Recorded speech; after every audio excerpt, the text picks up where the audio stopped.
नमस्कार दोस्तों, आपका बहुत बहुत स्वागत है आपके खास चैनल रिलेट में। आज मैं लग रहा हूँ आपके सामने lab manual of physics by S L. Arora for class 11th Dhanpat Rai and corporation की पेशकश है। दोस्तों आपको अब बता दें, अगर आप क्लास 11th की न्यू सिंप्लीफाइड फिजिक्स को परचेज करते हो तो उसके साथ ये फ्रीली आपको दी जाती है। लेकिन अगर आप अलग से इसको लेते हो तो अलग से पहली बात ये 90 से 95% नहीं मिल पाती है, क्योंकि उनके साथ फ्री आता है, अदरवाइज उसका सेट खराब हो जाता है अकॉर्डिंग टू शॉपकीपर।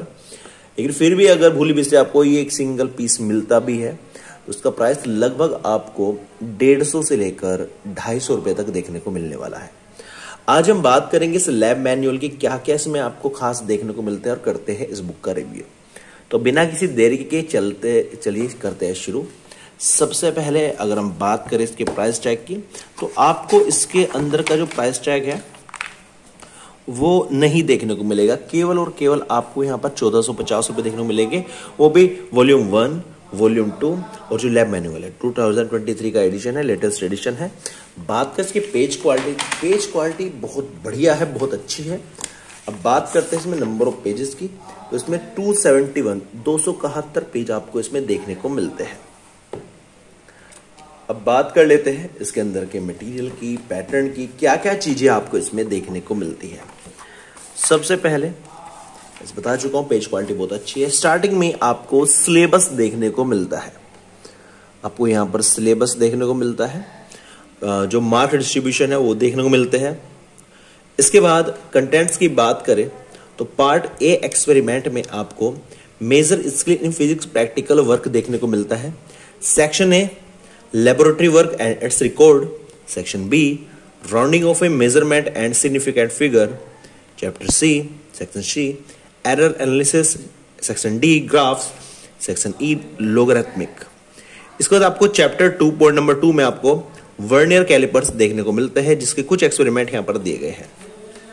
मैं सारे एक्सपेरिमेंट को नहीं पढ़ने वाला, अंदर जो कंटेंट है, क्योंकि इसे पढ़ने के बाद वीडियो काफी लेंथी हो जाएगी, जिसको देखना आपके लिए थोड़ा सा बोरिंग फील करेंगे आप। तो इसके लिए आपको बता दें, मैं अपनी हर एक वीडियो 4K में अपलोड करता हूं। आप वहां से जूम आउट जूम इन करके 4K क्वालिटी को ऑन करके सारे के सारे ये जो टॉपिक्स है इसके अंदर उनको चेक कर सकते हैं।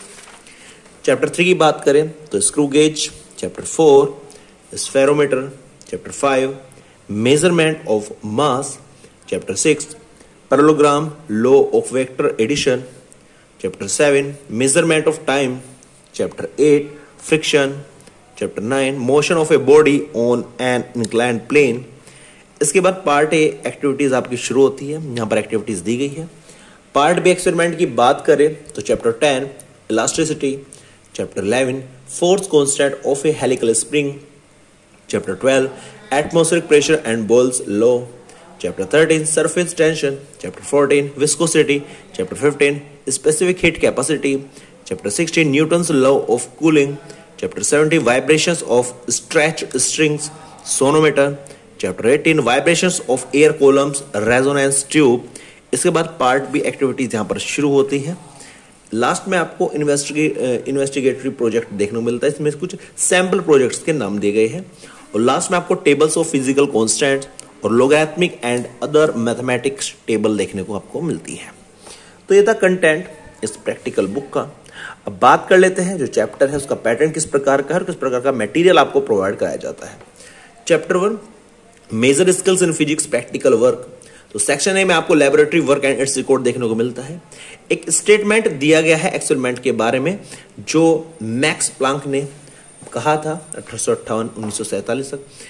इसमें सबसे पहले एक्सपेरिमेंटेशन एंड इट्स इंपोर्टेंस बताई गई है, थ्योरी क्या एक्सपेरिमेंट होती है, लेबोरेटरी का एम क्या होता है वो बताया गया है। यानी बेसिक से जो प्रैक्टिकल लैब में आप बच्चों को लेकर जाते हो डायरेक्टली, उससे पहले अगर बच्चा थोड़ा इस चीज को पढ़ ले तो वो थोड़ा सा वाकिफ हो जाता है कि लेबोरेटरी क्यों बनाएगी, एक्सपेरिमेंट्स हम करते क्यों हैं, general instructions for performing an experiment. मतलब बेसिक से बेसिक बातें यहाँ पर बताई गई है, जो कोई भी टीचर मतलब जहां पर फोकस नहीं करता, डायरेक्टली आपको चैप्टर पढ़ाएंगे, सीधा लैब में लेके चले जाएंगे और वहां पर प्रैक्टिकल कराने स्टार्ट कर देंगे, जो मेरी निगाह से बिल्कुल गलत है। बच्चों को बेसिक्स पता चाहिए हम प्रैक्टिकल लैब में जा क्यों रहे हैं। Left hand page on the notebook में आपको क्या क्या लिखना है और right hand page on notebook में आपको क्या क्या लिखना है। प्रैक्टिकल फाइल में सिग्निफिकेंट फिगर क्या होती है, कुछ एग्जाम्पल्स दिए गए हैं, एरर एनालिसिस के बारे में अच्छे से समझाया गया है। उसके बाद आगे चले तो आपको उसके एग्जाम्पल्स देखने को मिलते हैं। सेक्शन डी में आपको ग्राफ देखने को मिलता है, तो ग्राफ के बारे में अच्छे से आपको समझाया गया, ओम्स लॉ का ग्राफ कैसे बनता है, जूल्स लॉ ऑफ हीटिंग का ग्राफ कैसे बनता है। अब सेक्शन की बात करें, लोगरिथमिक बताए गए हैं यहाँ पर। इसके बाद आगे चले तो यहाँ पर चैप्टर 2 शुरू होता है। तो सीधी सी बात है, major skills in practical work में आपको बेसिक्स बातें बताई गई है जो सबसे ज्यादा इंपॉर्टेंट है आपके लिए। आगे बात करें वर्नियर कैलिपर्स की, तो वर्नियर कैलिपर्स का measurement of length using metre scale. Metre scale सब मेजरमेंट कैसे, लेंथ की मेजरमेंट कैसे कर सकते हैं वो बताया गया है यहाँ पर। रीडिंग ए वर्नियर बताया गया है, वर्नियर को कैसे पढ़ते हैं, बिल्कुल जीरो से बताया गया है, जीरो एरर क्या होती है और जीरो एरर को डिटरमाइन हम कैसे करते हैं। तो फिर कुछ एक्सपेरिमेंट दिए गए हैं। एक्सपेरिमेंट में सबसे पहले एम दिया गया है, आपका एम क्या है, करना क्या है आपको। एपरेटस कौन से रिक्वायर्ड हो गया आपको, उसकी थ्योरी दी गई है, फिर डायग्राम दिया गया है, फिर प्रोसीजर दिया गया है, पूरा ऑब्जर्वेशंस एंड कैलकुलेशंस दी गई है। ये ब्लैंक छोड़ी गई है, यहाँ से रीडिंग आपको खुद लानी पड़ेगी, यानी कि आपको रीडिंग इसमें नहीं देखने को मिलने वाली, क्योंकि बच्चे क्या करते हैं, कॉपी कर लेते हैं फिर रीडिंग की, इसलिए यहाँ पर रीडिंग लिखने से अवॉइड किया गया। फिर आपको रिजल्ट्स देखने को मिलते हैं, precautions, sources of errors. Mostly आपकी जो प्रैक्टिकल फाइल में लिखवाते हैं teachers, only aim, apparatus required, theory को अवॉइड ही किया जाता है, diagram, procedure, observation and calculations, उसका रिजल्ट, प्रिक्वेशंस एक दो लिखवा देते हैं, सोर्स ऑफ एरर भी लिखवा देते हैं, एक दो जरूरी नहीं होते। इसी प्रकार से एक्सपेरिमेंट का जो परफॉर्मा है यही पूरी बुक में रहने वाला है। तो थ्योरी भी है। इसके बाद हम बात करें थोड़ा सा और आगे वर्नियर कैलिपर की, तो यहाँ पर एक्सपेरिमेंट्स, सारे के सारे एक्सपेरिमेंट्स कवर किए गए हैं। और जैसे आपका पहला एक्सपेरिमेंट खत्म होता है उसके बाद आपको वाइवा देखने को मिलता है। वाइवा इसमें आपको जो टीचर एग्जामिनर आपका प्रैक्टिकल चेक करने आते हैं बाहर से, वे क्वेश्चंस जो करते हैं वो बेसिक से क्वेश्चन आपको यहां पर देखने को मिलते हैं, जहां से आप हर एक क्वेश्चन को इजीली लर्न कर सकते हो, उनकी तैयारी कर सकते हो, और बेसिक से बेसिक क्वेश्चन कितने बन सकते हैं एक्सपेरिमेंट से वो यहां पर दिए होते हैं। अब यही पैटर्न पूरी बुक में यूज किया गया है, यही पैटर्न पूरी बुक में यूज किया गया है।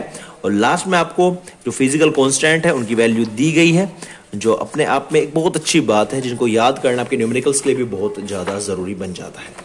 तो ये था review of lab manual of physics by S L. Arora. अगर रेडिट पर इसकी रेटिंग की मैं बात करूं तो मैं इसको 5 में से 5 की रेटिंग दूंगा। जी हाँ दोस्तों, शानदार बुक है। अगर आपको प्रैक्टिकल की जीरो से नॉलेज चाहिए, आपको 11th और 12th की बेसिक्स भी क्लियर करने हैं, प्रैक्टिकल से रिलेटेड, एक्सपेरिमेंट से रिलेटेड, तो आपको ये बुक जरूर लेनी चाहिए, इसको अवॉइड बिल्कुल नहीं करना चाहिए। उम्मीद करता हूँ वीडियो आपको अच्छी लगेगी। वीडियो अच्छी लगी प्लीज लाइक कर देना, चैनल को सब्सक्राइब जरूर कर देना, ताकि इस प्रकार की बुक रिव्यू का वीडियो हम आपके लिए लेकर आते रहे। Thank you so much for watching this video.